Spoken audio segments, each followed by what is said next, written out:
Saya pernah ngobrol dengan seorang teman yang berprofesi sebagai dokter. Dia bercerita betapa dak-dikdukdernya para tenaga medis yang sekarang bekerja di rumah sakit. Mereka semua dalam kondisi tertekan, cemas, dan stres. Kenapa? Karena pasien-pasiennya, baik yang positif COVID-19 maupun PDP, jumlahnya semakin banyak dari hari ke hari. Dan mereka ada kewajiban merawat orang-orang yang jumlahnya seambrol itu di rumah sakit. Yang mana sebelumnya pihak rumah sakit tentu tidak mengira akan ada wabah pandemi seluas ini di 2020. Sehingga peralatan perlindungan diri pun kurang, hazmat kurang, gloves kurang, surgical mask kurang, shoe cover apalagi. Googles juga kurang banget. Makanya ada yang cerita katanya untuk menghemat hazmat yang sekali pakai itu, ada dokter yang memakainya selama 9 jam. Nggak boleh dilepas karena sekali dilepas harus dibuang dan diganti dengan yang baru yang steril. Sedangkan stok sangat terbatas. Jadi dalam 9 jam itu dokter tidak boleh makan, minum, pipis, dan BAB. Biar APD terutama hazmat yang sudah dipakai tidak perlu dilepas dan dibuang. Sedangkan dalam sisi lain mereka harus menahan keringat, panas, lapar, haus, dan menghadapi merawat pasien-pasien yang saya yakini pasien-pasien itu juga dilanda ketakutan dan stres yang sangat signifikan. Pasiennya stres, dokternya sudah kewalahan, ikutan stres juga. Ya akhirnya bulet di situ-situ saja. Pasiennya nggak sembuh-sembuh, dokternya juga lama-lama capek dan ikutan stres. Yang nggak kuat fisiknya akhirnya ikutan tepar. Bagaimana cara membantu hal ini supaya cepetan berakhir? Solusinya jangan sampai sakit.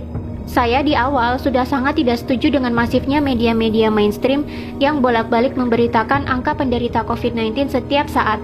Memberitakan jumlah korban meninggal, memberitakan korban meninggal yang jenazahnya ditolak, memberitakan warga dan tenaga medis yang diusir dari kampung atau kompleks akibat COVID-19, dan masih banyak lagi. Apakah ada media yang memberitakan bahwa banyak penyakit-penyakit lain yang sudah biasa kita temui di kehidupan sehari-hari sebenarnya justru lebih mematikan? Coba Anda lihat data berikut ini. Penyakit kanker setiap tahunnya membunuh 8,9 juta jiwa. Berarti dalam setiap bulan ada sekitar 741.600 lebih manusia yang meninggal. COVID-19 sejak jadi pandemi hingga April 27, 2020 membunuh hanya 198.842 jiwa saja. Silakan Anda cek sendiri di situs resmi WHO. Padahal COVID-19 baru jadi pandemi dimulai sejak Januari 2020. Katakanlah sudah ada 3 bulan sampai sekarang, maka COVID-19 baru membunuh 66.000 orang setiap bulannya. Jumlahnya loh, cuma 8,9% dibandingkan dengan kematian akibat kanker. Dan sekarang sudah diterapkan lockdown di mana-mana yang katanya cara ini efektif menurunkan kurva paparan COVID-19. Walau sebenarnya kalau saya lihat skema lockdown juga curiga sih. Hehe. Karena akibat lockdown gini, masyarakat justru semakin takut dan ekonomi mandek. Kantor dan toko yang buka dipaksa tutup. Orang jadi nggak punya penghasilan, karyawan dipotong gajinya, pengusaha banyak yang bangkrut. Pemerintah jadinya harus sedia banyak dana, selain untuk kebutuhan medis, tapi juga untuk stimulus ekonomi dan bantuan warga terdampak PSBB, supaya orang-orang tidak kelaparan akibat tidak bisa cari nafkah. Kalau nggak ada dana, ya hutang dong. Namanya penyakit, itu kalau nggak sembuh, ya meninggal dunia. Kalau kita lihat data, yang meninggal hanya 6,9% saja dari yang terpapar. Berarti yang 93,1% kemungkinan sembuhnya tinggi. Ayo melek data, jangan mau otaknya ditakut-takutin media. Media memberitakan COVID melulu.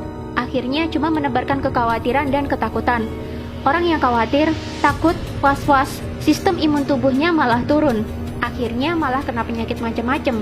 Kalau dia bolak-balik melihat berita COVID, dan dia jadi khawatir dan stres karena COVID, dia bisa saja malah kena COVID-19 sungguhan. Sistem imunnya kalah sama ketakutan dan stres. Jadi bagaimana solusinya supaya kita nggak sakit dan nggak merepotkan tim medis? Yang pertama, matikan televisi. Nggak usah nonton televisi kalau beritanya COVID melulu. Masih lebih mending kalian nonton drama Korea, walau sambil nangis-nangis kayak kecipratan bawang merah. Alihkan perhatian kalian ke hiburan-hiburan lain yang lebih menyenangkan. Nonton video-video satisfying di YouTube kek, nonton Panji Petualang kek, atau menghalurian nonton travel vlog di YouTube buat obat piknik kek. Yang kedua, selalu berpikirlah untuk happy. Happy is the key. Harus bahagia. Berkomunikasilah dengan orang-orang yang positif. Tontonlah acara humor, bermainlah dengan kucing kesayangan, bermainlah dengan anak kalian yang masih unyu-unyu, pacaranlah dengan istri. Romantis-romantisan sama istri bisa bikin hormon kebahagiaan naik loh. Sistem imun juga ikutan naik. Yang ketiga, berpikirlah bahwa kalian selalu sehat. Jangan izinkan pikiran takut sakit sedetik pun mampir di otak. Ganti doa kalian yang semula, "Ya Allah, jauhkan kami dari wabah ini," dengan "Ya Allah, sehatkanlah fisik dan mental kami, supaya kami selalu happy dan bugar." Ingat ya, kata-kata yang sering keluar dari mulut, walaupun doa sekalipun, bisa masuk pikiran bawah sadar. Walaupun ada kata tidak atau jangan di depannya, tetap itu adalah kata-kata negatif. Kata-kata negatif ya negatif. Masuk ke otaknya jadi negatif. Jadinya tubuh dan lingkungannya meresponnya juga negatif. Misalkan kalian doa, "Ya Allah, jangan ada virus di rumah saya." Malah virusnya datang beneran. Beda dengan, "Ya Allah, tolong jaga rumah ini tetap bersih, sehat, dan nyaman untuk saya tinggali bareng keluarga." Maka rumah kamu akan jadi demikian. Selalu ucapkan kata-kata positif dan buang kata-kata negatif. Keempat, rutinlah olahraga. Olahraga dapat memproduksi hormon kebahagiaan dan memperbaiki metabolisme tubuh. Jiwa yang happy dan metabolisme tubuh yang baik akan menghasilkan imun tubuh yang kuat. Kelima, jaga kebersihan. Sering-sering cuci tangan pakai air dan sabun, tanpa rasa khawatir.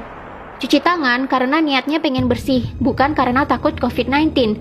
Percuma kamu cuci-cuci bolak-balik sampai pakai sabun dicampur alkohol sekalipun, tapi kalau pemikiranmu isinya takut, dan takut saja, ya resiko tertular COVID-19-nya malah tinggi. Keenam, jaga jarak. Kita mungkin kuat atau kebal, tapi orang lain belum tentu. Mari hargai mereka dengan tidak dekat-dekat dan selalu pakai masker kemana-mana, terutama jika berhadapan dengan orang lain. Intinya adalah bahagia, happy, sehat, pikiran tenang, dibawa slow aja. Jangan sampai kamu masuk ke rumah sakit. Sekalinya kamu masuk rumah sakit, maka kamu akan bertambah stres, karena di sana isinya juga pasien-pasien yang lebih banyak stresnya ketimbang sakitnya. Gak usah terlalu perhatiin media. Matiin televisinya kalau beritanya gak enak melulu. Hiburan masih banyak. Ayo melek data. Jangan mau ditakut-takutin media.